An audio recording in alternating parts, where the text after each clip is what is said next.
गरिबी ही लाज नसते, स्वप्न सोडणं ही खरी हार असते. ज्याच्या डोळ्यात जिद्द असते त्याचं नशीबही एक दिवस बदलतं. ही आहे एका शेतकरी मुलाची कथा. एका छोट्याशा गावात गण्या नावाचा शेतकरी मुलगा राहत होता. घरात कर्ज, शेतात दुष्काळ आणि हातात फक्त कष्ट. सकाळी तो वडिलांसोबत शेतात जायचा. दुपारी शाळेत बसून थकलेल्या डोळ्यांनी पुस्तकं वाचायचा. गावातले लोक म्हणायचे, अरे शेतकऱ्याचा मुलगा आहेस, किती शिकणार? पण गण्याच्या मनात एकच वाक्य होतं, मी माझ्या आई वडिलांचे कष्ट वाया जाऊ देणार नाही. रात्री कंदिलाच्या उजेडात अभ्यास करत करत त्याने 12वी पर्यंत पहिला क्रमांक मिळवला. पुढे खूप मेहनत करून तो कृषी अधिकारी झाला. आज तो गावोगावी जाऊन शेतकऱ्यांना नवीन तंत्रज्ञान शिकवतो आणि स्वतःच्या वडिलांचं कर्ज फेडतो. एक दिवस त्याचे वडील म्हणाले, बाळा, तू आमचं आयुष्य बदललंस.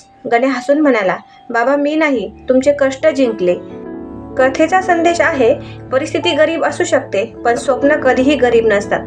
जिद्द असेल तर शेतातला मुलगाही अधिकारी होऊ शकतो. श्री स्वामी समर्थ.